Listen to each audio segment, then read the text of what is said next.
Welcome to the Good Shepherd and the Child podcast, where we explore the spirituality of the Christian child using the method of Catechesis of the Good Shepherd. I am your host, Carrie Mecki Lozano. During the months of August and September of 2021, we are on our season break. We will begin season 2 in October of 2021 with some really amazing episodes that we have planned for you. So for today, we would like to rebroadcast one of our favorite episodes from the last year and a half of having this podcast. Today, I'm going to share with you episode 13 from June 10th of 2020, when we had Elizabeth Calanchini on the podcast to speak into the mystery of the infant child, that 0 to 3-year-old, to speak into who this child is and their capacities to know God, but also to reveal God. This is a really beautiful episode. You're going to know why it's one of my favorites really soon. If you are interested in the formation that we have now for the Infant Toddler Atrium, you can go on the CGS USA website under the Learn dropdown, click on Find a Course, and then click specifically on the level T formation is what you want, which is the toddler formation. And it will give you a very short list, because they are rare formations, but it will give you a short list of the formations that are in progress or that will be coming up soon. I hope you enjoy. Welcome, Elizabeth, to the Good Shepherd and the Child podcast. We are very honored and glad that you are here with us today. Thank you, Carrie. Thanks for inviting me. Elizabeth, would you tell us a little bit about yourself and how you got started with Catechesis of the Good Shepherd? Sure. I took my Casa dei Bambini training after graduating from college, and then during my first 6 years of teaching the little ones, I took the Assistance to Infancy training over a couple of summers, and at the end of that 6 years, I went to Bergamo and took my 6 to 12 elementary Montessori training, and this was a Catholic Montessori school, so they had a prayer table and some of the catechesis materials, and I slowly began to take the catechesis formation as well through those years. Kept going back to the catechesis formation over and over again. Eventually became a level 1 formation leader, and then in 2014, Rebecca asked if I'd give a breakout session about the littlest ones at the 60th anniversary in Arizona, because she knew that at the school in Virginia, we were working with the toddlers in the toddler environment and had been looking at this and experimenting and so forth. So that began this particular part of the journey. And so now you work with people who are interested in being formed specifically in the Infant Toddler Atrium. Is that correct? Yes. So out of that came a request from someone abroad. Would you share this information with us? We heard you're doing this work, and it turned into a sort of informal formation, if you will. And then the desire to continue sharing it turned it into what is now known as Seminal Infant Toddler Catechesis, or Level T on the website. So it's still very seminal and emerging, and it has its roots in, I think it has its roots in the beginning. And that becomes clear to me every time I think about it. But really, if we go back to Dr. Montessori's vision for the child and that early assistance to infancy work, and then there's Sophia herself and Jonna and their writings and their work. And you really see the seeds of what this is and what it's becoming in all of their writings. It's been there all along. How could it not be? Especially when you think of their rich experience with the 3 to 6-year-olds. And Sophia was well known to give this answer to those who asked, about the adolescent. Yes, here are some hints about the adolescent, but this must go younger first. So when she was asked in an interview for Essential Realities, what do you hope for the future of the Catechesis of the Good Shepherd, she said that it will go younger and younger. And I only met her once, and near the end of her earthly life, and I was one of the people that she said that to. So Oh, wow. who knew that this day would come? But it's been a wonderful journey. Well, I'm really excited to learn from you more about the infant toddler and how we serve them with Catechesis of the Good Shepherd, because this is one area of Catechesis of the Good Shepherd that I really know very little about. And besides having had infant toddlers myself, that's the only experience that I have. Let's start at the beginning. Who is the infant toddler? That's a huge question. It is. For a little tiny person. They're such a mystery. They're the greatest mystery, of course, being the youngest. And they are the ones that lead the way, that help us discover, just as with every level of the catechesis, help us discover what this work is, who they are, most importantly. And in the discovery of who they are, we come to know ourselves better as well. And we come to know the Good Shepherd better. So it almost seems easier to start with the environments. So what is the environment? How do we change the environment to serve that child?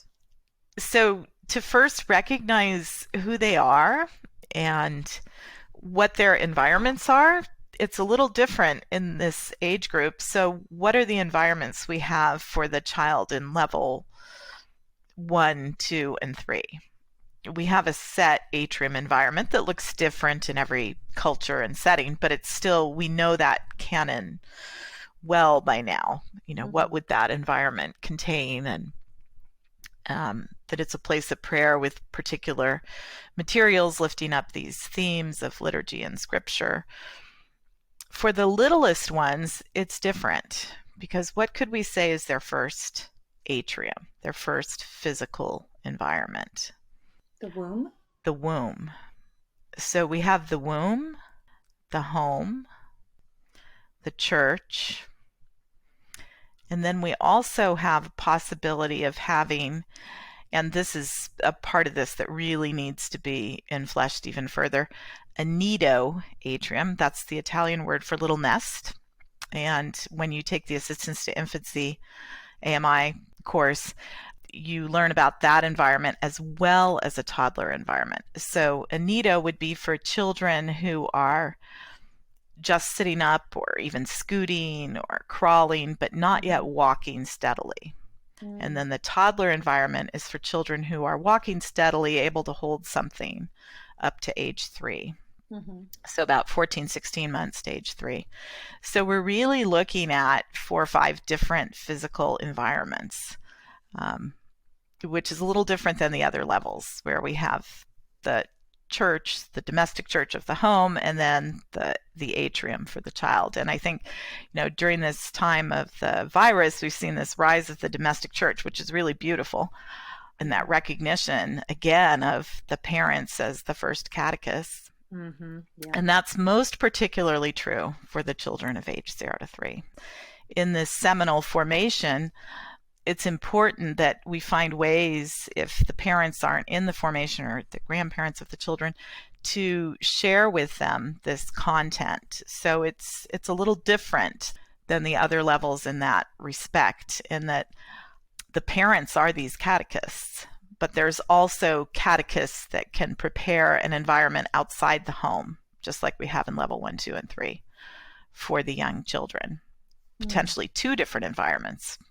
So am I hearing you correctly that for the infant toddler, you have the parents in the room with you working with the children, or you're asking the parents separately to work with the children in their homes, or is it both? Well, all of that is possible. So there's a range of different ways this can look. Certainly we want the parents to know what they might consider offering in the home. So that's part of it. So we look at what could you offer to the child in the womb, what could you offer to the child in the home, and what could you offer to the child in an external atrium environment like we have for the other levels. And the parents, when they come to those external environments, yes, very often it's important to have the parents with them. not necessarily the catechist that's working with them, but with the child, because that's a time when they still have a need to be fed by their mother, perhaps, or to be changed, so forth. So all of that is part of this, their meals and their toileting and so forth. So it's helpful to have the parents there, but it's also a beautiful thing to have the parent there, because we want the parent to be a witness to this as well, and perhaps even a participant in it, depending on how you set it up. This is really up to each individual who enters into this work. Do I have the parent catechizing their own child in the environment the whole time, or do I have them sitting to the side observing, and their child is free to separate from them when they're ready and enter into the environment, and then the trained catechist works with the child? There are different possibilities, but the main part of it is really to look at, who is this child? What should this environment be like? And speaking with one of the catechists who's going into her 4th or 5th year of doing this now, and she said, most of the time it doesn't require that much work on our part. The children are so independent, and they'll even help each other, that we can sit and observe. So, but she's been working with the other catechist that's working with her for that same number of years. They had the formation in the U.S., which was in Iowa. Those are choices that you make, but it's really beautiful to see that if you have an area set to the side of one of these external atrium environments, the parents can sit there with the child, and there's a shelf with some of the materials they need, and the child can choose when they separate from the parent and go explore the wider environment, so to speak. And the parent has that opportunity to observe and to be in prayer. And parents in settings like this have said it's so peaceful. It's just a nice time to be there in prayer with their child, whether it's at a distance or not. That's really beautiful. It sounds like it's very respectful of each of the children at that very vulnerable age, wherever their needs are in regards to their needs with their mother or their father. And it also is so neat because it, like you said, it encourages that domestic church a little bit, where some parents feel inadequate or they don't know how. By just bringing them into this infant toddler atrium, you're almost giving them some of the tools. See how beautiful and simple this is, and feeding them as well. That's really beautiful. I really like that. Me too. And it draws on all those rich traditions of our faith too, that maybe came from our grandparents or our great-grandparents and our own parents. And how do we offer that most essential food to the youngest? So knowing who they are, going back to the question you asked me before, is important. Who is the youngest child? So we know that the most important thing is relationship, that they come already in relationship and they desire to have this relationship nurtured. And how is that nurtured?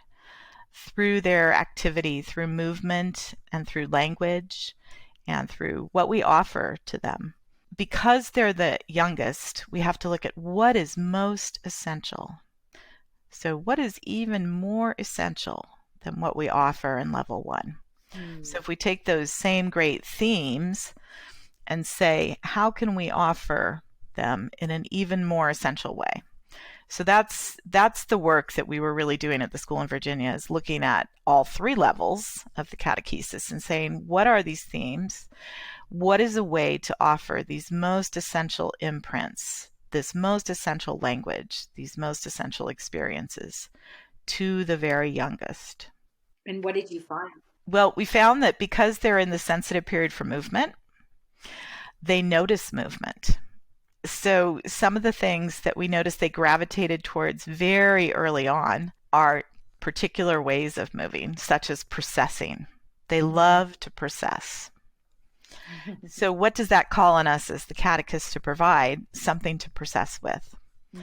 And where have they noticed this processing? In the liturgy. And what do they see being processed with? What's the biggest, most notable articles that are being processed with? The crucifix, the Holy Bible. So how do we offer something to them that's the right size for them so that they can do this too? So one of the materials we have is the small San Damiano crucifix, like you'd have in your baptism corner, on a pole in a stand next to the prayer table. What do we see in terms of the language? if we think of the young child, the 3 to 6-year-old, and saying, count your words, and how carefully we offer them this rich language of scripture and liturgy, with the youngest child, one word is a precious pearl. One word is such a treasure that they will take it in and hear that one word over and over again, matched with that article. So we have some articles from the Mass, just like we'd have in the sacristy cabinet, and articles for the sacrament of baptism in beautiful boxes, and they learn the names of those articles, just one at a time. And what we've seen over time is around age 2 or 2.5, the children will start to take them and set them like they're setting an altar table, because there's been that absorption of what they see at Mass or what they see. But again, we don't give them that same presentation that you would receive in level 1. So we don't give them altar 1, 2, and 3, but we give them those names, just the name of the article, match the name to the article, which is what's in the canon of the AMI Assistance to Infancy as a language material. So you have language materials that are the real article itself, then you have replicas, then you have picture cards, then you have replicas that match picture cards. So we look at all of that and say, what out of what we could offer do we want to give to this youngest child? Because it's such a rich time. They're in that sensitive period for language, taking in new words and holding each of these words as a treasure.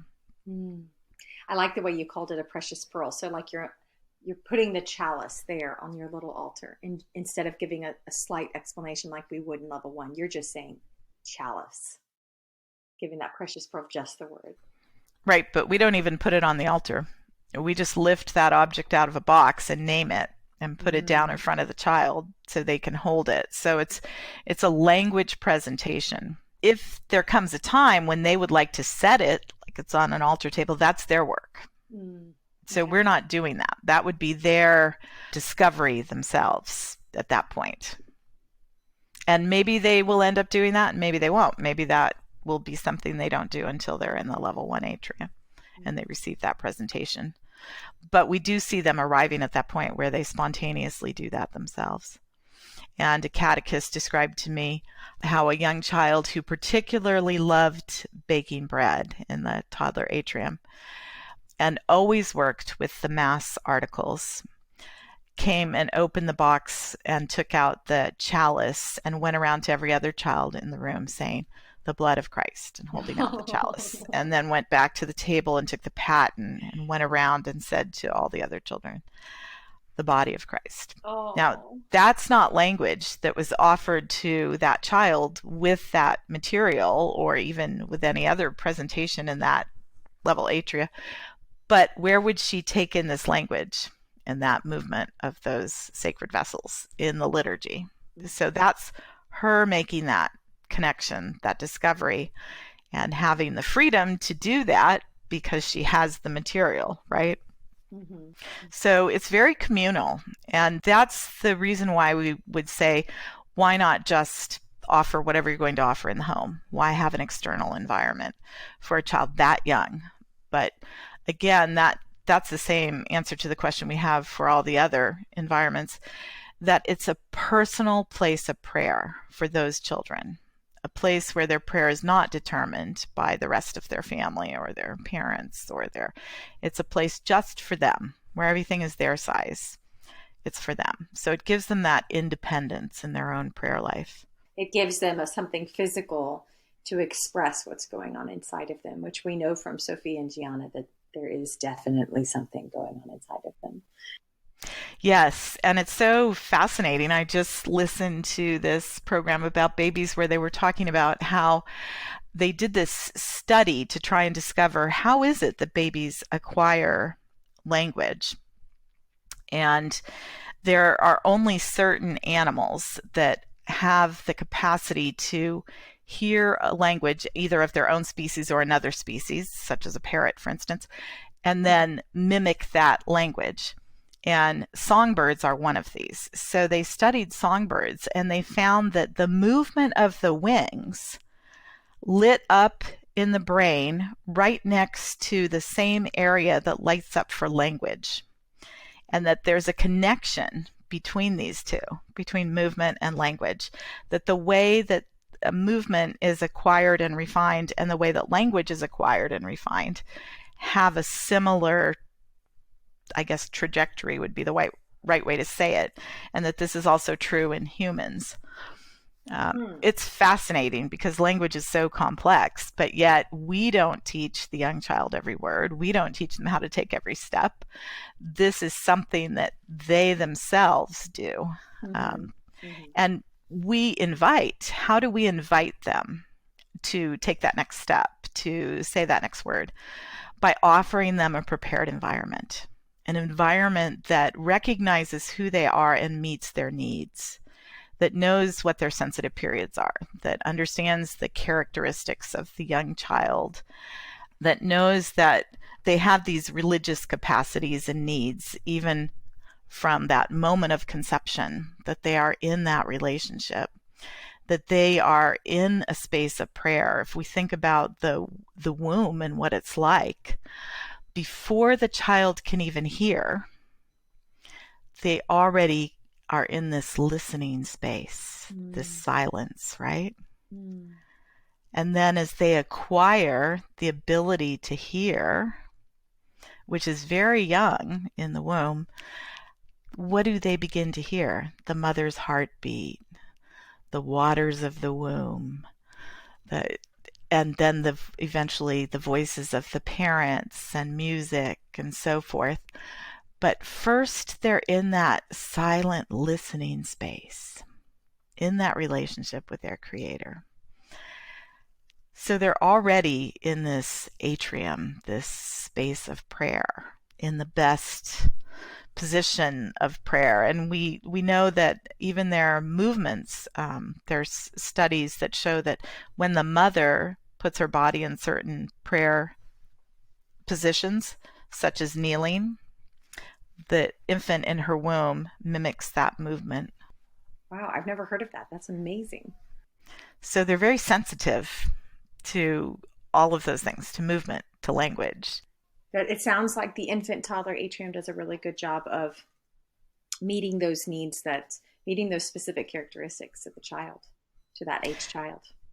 Well, that's the goal. It's an exploration. We know the canon, the Montessori canon of what would you offer to a child that age. And we know the themes of the catechesis. And now the work is to really observe, to offer to them and to observe. And there will be that same sort of necessity for a closet of humility.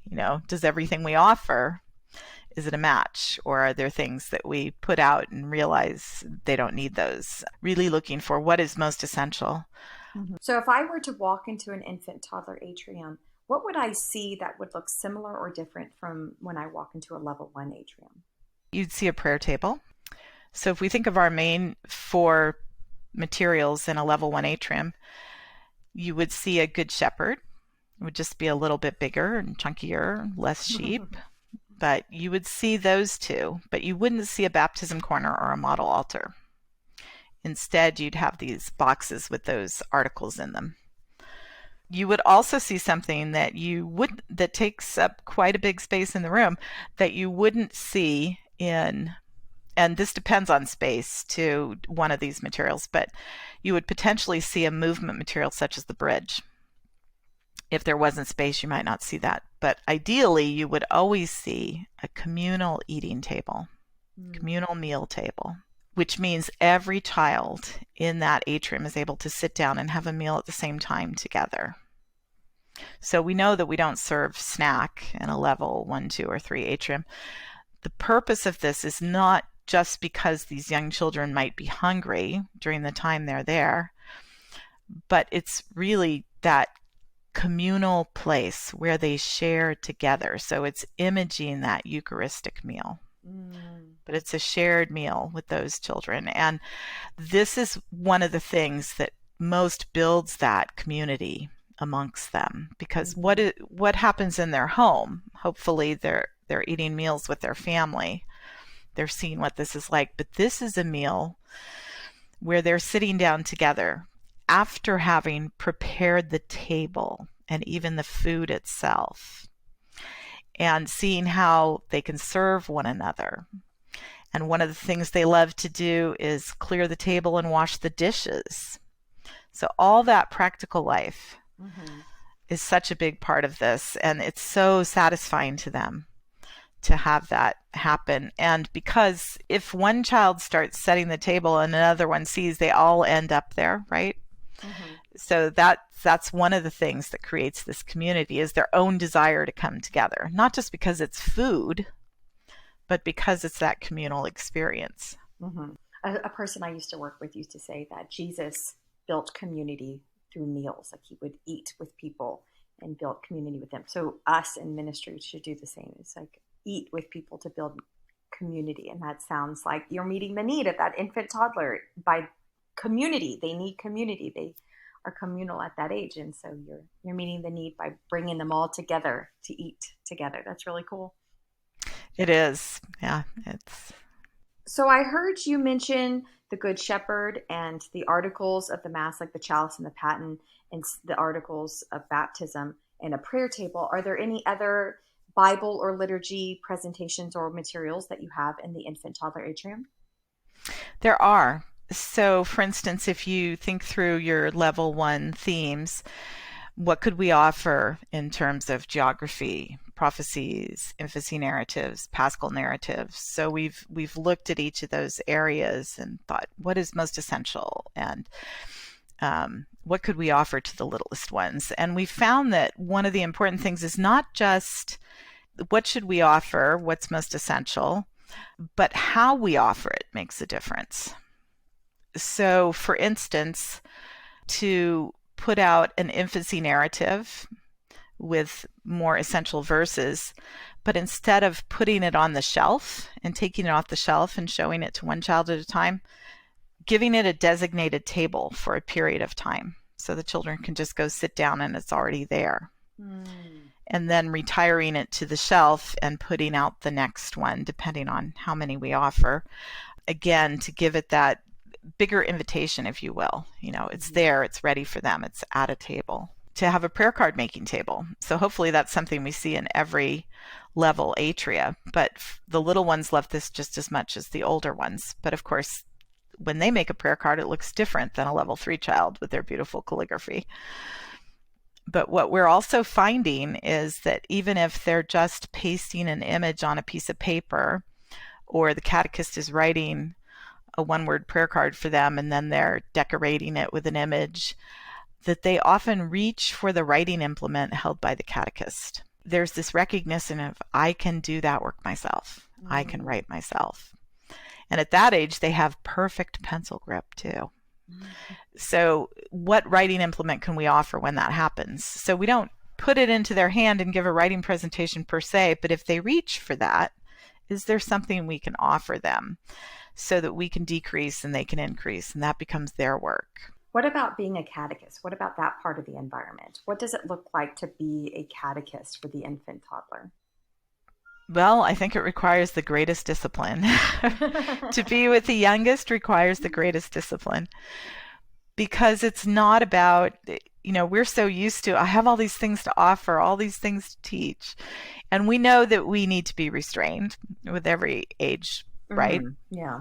But it's particularly true with the littlest ones. So true, in fact, that it's not about teaching them. It's more about modeling for them until they pick it up themselves. So it's constant modeling, and much more than anything, it's really cultivating the art of observation. Because that's the only way we know what they need next, because they're so pre-verbal the younger they are. And how do they show us who they are and what they need? It's almost these micro expressions of the face and the eyes. It's important to really learn to observe their body language, but also their face and their eyes. To be willing to sit back until we know they need us.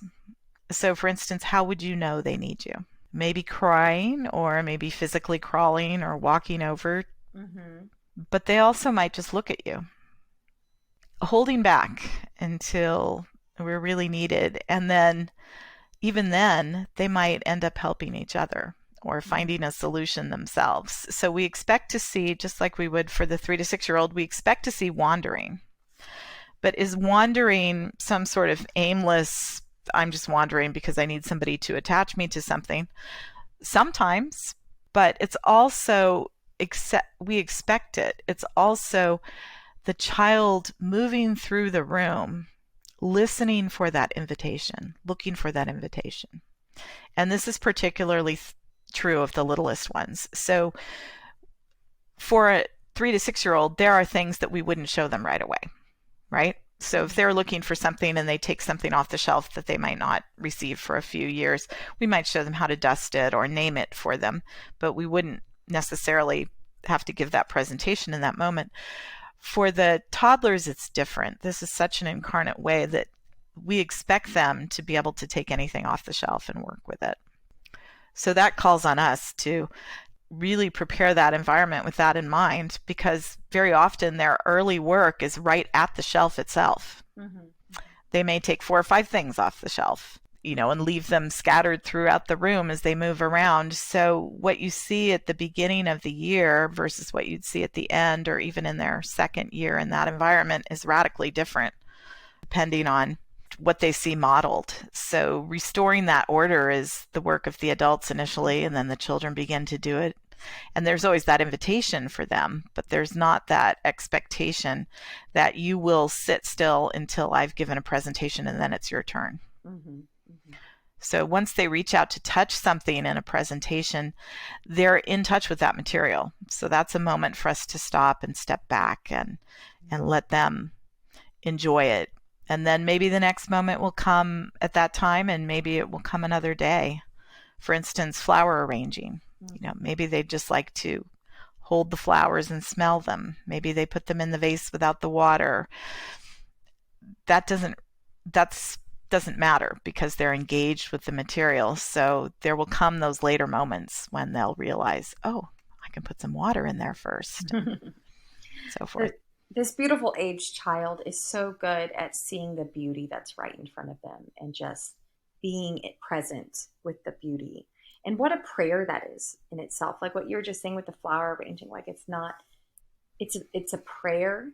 It's not about each of the steps necessarily at that time. So if the child is just sitting there gazing at the flower or just puts it in the vase like you just mentioned, how they are experiencing prayer in a moment with God by reflecting on his beauty. They invite us to look again at everything with that great wonder, don't they? They're a constant invitation to that gift of wonder, the wonder of creation, the gift of who they are and who we are. Again, at every age, we receive more from the child than they receive from us, but particularly the youngest. That beautiful gift of wonder and awe. I wonder if that's one of the great mysteries of the kingdom of God that the infant toddler offers us. I think that's very true. In fact, thinking of those kingdom parables, for instance, what is the most essential way we can offer the mystery of those 5 kingdom parables that we offer in level 1? The mustard seed. The child is the mustard seed, aren't they? I mean, the brilliance of Sophia and Jonna to offer that to a 3-year-old child in those 3 moments, knowing that this is exactly what the child's living at that age, around 2, 2.5, 3, that bursting forth of their own dominion and this me do it, and this newfound independence, this power that's in the seed. So they're literally living these parables. So that's what we offer them, our materials to help them live the work of those kingdom parables, hence the baking of bread, for instance. And then how much more will that be carved into their heart and their body and their mind when they hear the parable just a few years later, because their hands have done that work. They have tasted the fruits of their own labor, of God's creation. They have shared this with one another. I love that. They are living out those parables. They are physically growing like the mustard seed and living out that mystery in a very particular way. That's so cool. You definitely are making me want to serve the infant toddler or co-wonder alongside the infant toddler. If I wanted to do the formation for the infant toddler atrium, Elizabeth, how would I go about doing that? Well, first of all, if you look at the CGS USA website under formations, it's called Level T. Mm-hmm. But there are two that are upcoming that will start, as part one, part two. They're usually offered as part one, part two, much like the other levels. And one will be in the fall in the greater Northwest, and the other will be in the spring in Arizona at the national office, where they have a beautiful toddler atria with a space for adults. So if I'm interested in the formation, then I can go onto the website and just keep looking there until there's more concrete days. There's not very many of these formations. Is that correct? There aren't, because there are a limited number of people offering them. So that's the main reason. So I just need to keep looking at them. Yes. So if you watch the website, you'll see. Well, Elizabeth, do you have a time in the atrium with the infant toddler that you would like to share with us? Maybe really showed God, or maybe really touched your heart as working with the infant toddler in their atrium? I think what touched me the most was my initial experience in this was years and years ago with my nieces and nephews. So when I was 5 years into teaching, 4 or 5 years, and took that assistance to infancy and was in a level 2 or 3 catechesis formation for the first time, I asked the formation leader, could I do something with children under the age of 3? And she said, well, you've got this Montessori training and the catechesis, you could. This is what I used to do with my infants, sing them a different alleluia every time I changed their diaper and so forth. And so I started a little atrium. I took a year off working full time for the school, and it had to move 3 different times. It wasn't a sustainable long-term thing in my life or in those environments, unfortunately. But I learned so much. And one of the most beautiful experiences was just gathering at the prayer table with them, and how simple that was. Just brief little moments of singing and coming together in silence, turning the lights off, lighting the candle, relighting it so each one could snuff it at the end. But one little girl really taught me that value of each word being a precious pearl. Well, more than one of them did, actually, but one of my little nieces picked up the paten one day and went and showed it to each of the other children, naming it Paten. But before she named it, she'd say their name, and then she'd hold it out, Paten, Paten. And there was a little girl who lived down the street from my sister, which is where we had this first atrium in her basement. And she said, I'm surprised she's agreed to come with her child, because they go everywhere in the town together. They usually don't separate that much, but I guess because it's right down the street. So anyway, she came and put her daughter in the atrium. And the next week she came to me and she said, I need to talk to you. And I thought, oh dear, did something already happen? And she just said, I want to know what you said about the Holy Bible. Or what did you say about the Holy Bible?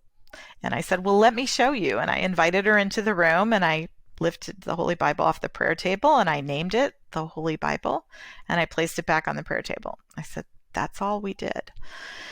And she said, well, my daughter came home and she went through our house, and her father's a musician who works in the movie industry, and they had 2 homes side by side. The other one was his sound studio. And so she spent the whole afternoon going through both of these homes looking for something, and finally found this little Gideon's Bible that her sister had been given in high school, and started carrying it everywhere. She would put it next to her when she ate dinner. She'd have it next to her when she took a bath, when she slept, and they would walk through the town, and she would hold it in her hands as they walked through the town. And whenever somebody said, what do you have? She'd say, the Holy Bible. Wow. And she did that for quite some time. Every once in a while, I'd check in with her mother. Is she still carrying the Bible around today? So the impression that made, anyway, that little group taught me a lot. It was wonderful. I love that, because you were so essential. it touched that child's heart. That's really beautiful.